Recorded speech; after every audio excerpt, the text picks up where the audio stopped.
राधे राधे। मेरे प्यारे भाइयों बहनों माताओं व बंधुओं, संस्कार की बातें चैनल में आपका स्वागत है।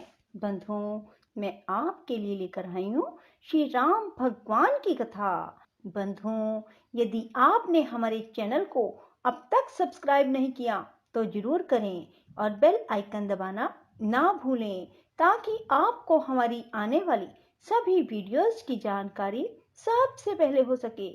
बंधुओं, वीडियो को पूरी सुनने के बाद कमेंट बॉक्स में जय श्री राम, जय हनुमान अवश्य लिखें। बोलो श्री राम भगवान की जय हो, पवन पुत्र हनुमान की जय हो। श्री राम ने विभीषण, हनुमान, नल, नील अन्य सभी को गले से लगाया और उनके दिव्य स्पर्श से वह सभी रोमांचित हो गए।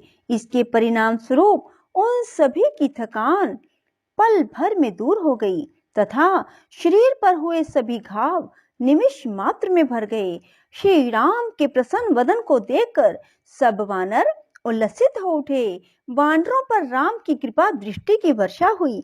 इसी बीच मेघनाद की पत्नी सुलोचना के पास उसकी दासी दौड़ती हुई आई और सुलोचना को उसके पति की मृत्यु का दुखद समाचार सुनाया। रावण ने कहा, अभी तक मेरा विश्वास था कि यह लघु कार्य मेघनाद या कुंभकर्ण द्वारा पूर्ण किया जा सकता है, किंतु अब मैंने अपने नेत्रों से उनके पराक्रम की असफलता देख ली। मैं बहुत लज्जित हूँ। मेघनाद वानरों के आक्रमण से मर गया। वानरों द्वारा मरने वाले वीर योद्धा होने का दावा कैसे कर सकते हैं? रावण ने सुलोचना को धैर्य देने का प्रयत्न किया। उसने कहा, आदरणीय नारी, तुम दुखी मत हो। तुम मुझे इस प्रकार का पराक्रमी मत समझो। मैं कुछ समय में ही तुम्हें शांत कर दूंगा। तुम रणभूमि में मेरा घोर पराक्रम देखना।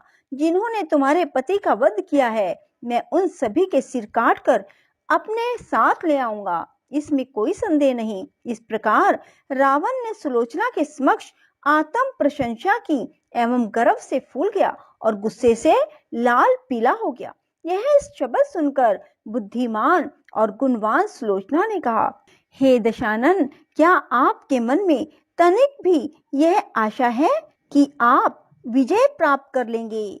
आप भ्रम के गहन अंधकार में पतित हैं। मैं अपना क्रोध और निराशा इतने समय से निगले रही, क्योंकि मेरे विचार से ससुर का विरोध करना उचित नहीं था तथा इस विषय में आपको समझाने का प्रयत्न करना भी व्यर्थ था। आपका क्रोध ही इस द्वीप के राक्षसों के नाश का मूल कारण है। मैं आपको बता दूं कि आपके लिए राम पर विजय पाना असंभव है। यह निर्विवाद सत्य है।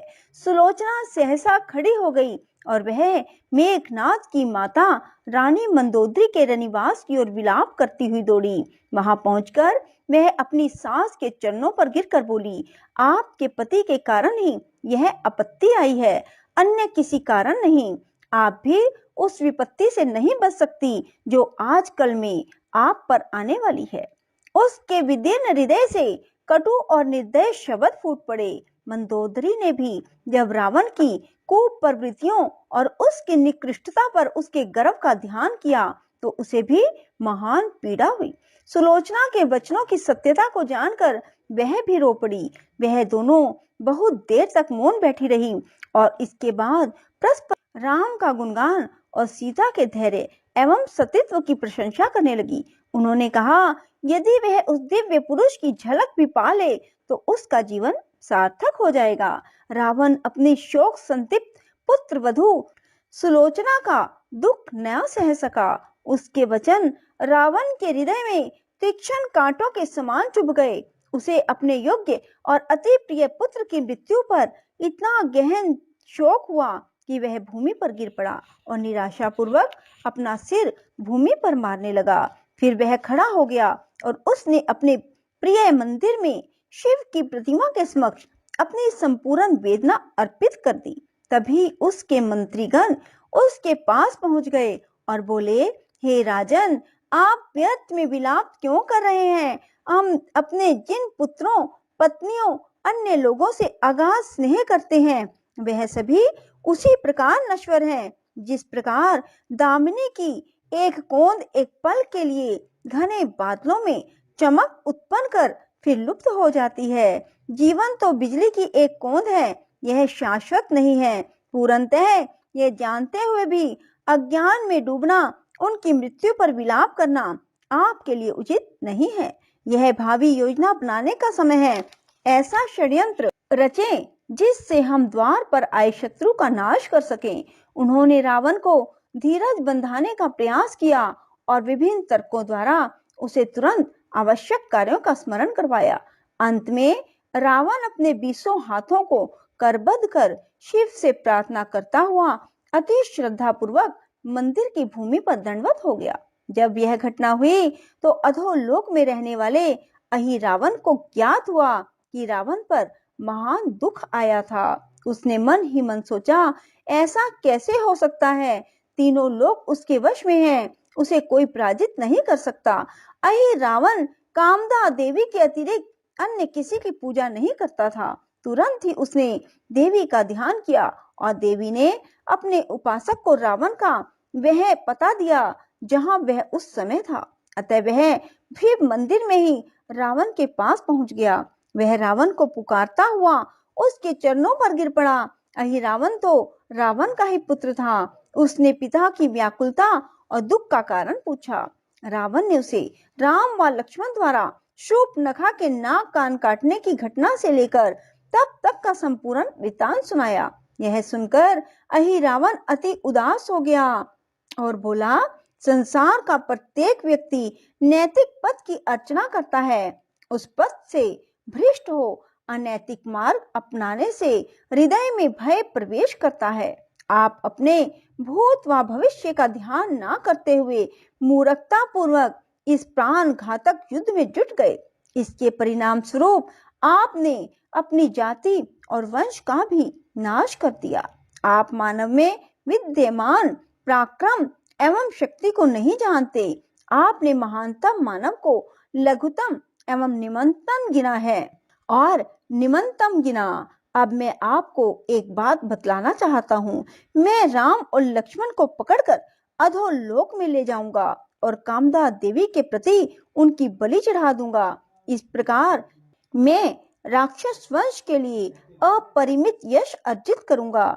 इन शब्दों सहित उसने रावण को दंडवत प्रणाम किया और कामदा देवी को शीश नवाया। इसके बाद वह राम के शिविर में प्रविष्ट हुआ।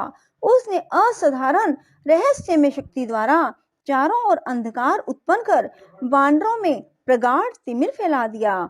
कोई भी उस गहन अंधेरे में अपनी हथेली तक नहीं देख सकता था, किंतु शिविर में वानर बहुत सतर्क थे। उस स्थान पर तो मृत्यु भी आने का साहस नहीं कर सकती थी।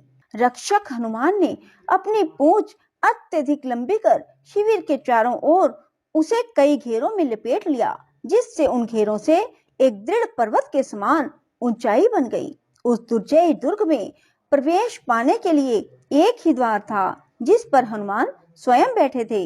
अहिरावण पूंछ में लिपटे दुर्ग को देखकर बहुत भयभीत हो गया। वह इस सुरक्षा प्रबंध को देखकर कोई चाल नहीं चल सका। इसके बाद उसे एक युक्ति सूझी। उसने विभीषण का रूप धारण कर लिया और द्वारपाल हनुमान से बोला, मित्र, मुझे राम के पास जाना है। मैं उन्हीं की स्वीकृति से संध्या वंदना करने शिविर के बाहर गया था। मैंने वह अभी अभी समाप्त किया है। यदि मैं अविलंब भीतर नहीं जाऊंगा तो मुझे राम के आदेश का उल्लंघन करने का पाप लगेगा। अतः मुझे शिविर में जाने दो। हनुमान ने उसके वचन सुनकर उसके रूप को देखकर उसे विभीषण ही समझा। उन्होंने उसे शिविर में जाने दिया। उसने देखा कि नल, नील और सुग्रीव दोपहर के भीषण संग्राम से थके हुए होने के कारण गहन निद्रा में सो रहे थे। राम भी अपने भाई लक्ष्मण का हाथ अपने हाथ में थामे सो रहे थे। राम विभीषण के उस मिथ्य रूप से अनभिज्ञ नहीं थे। मानव रूप में अवतार लेने का उद्देश्य था पृथ्वी पर संपूर्ण राक्षस जाति का नाश करना। यदि रावण के वंशज पाताल में भी जीवित रह जाते तो राम का कार्य अपूर्ण रह जाता। इसलिए उन्होंने ऐसा प्रदर्शित किया कि मानो वह अहिरावण की चाल से अनभिज्ञ थे। कोई भी राम की लीला नहीं जान सकता। वे स्वयं ही जानते हैं कि किसका कहाँ, कब और किस ढंग से नाश करना है, वह अपने ही ढंग से निज निर्देश अनुसार नाटक करते रहे। राक्षस ने वह मोह मंत्र पढ़ा जिससे किसी को मोहित कर मूर्छित किया जाता है। उसके कारण कपि नायकों को गहन निद्रा आ गई। इसके बाद वह राम व लक्ष्मण को बांधकर पाताल लोक ले गया।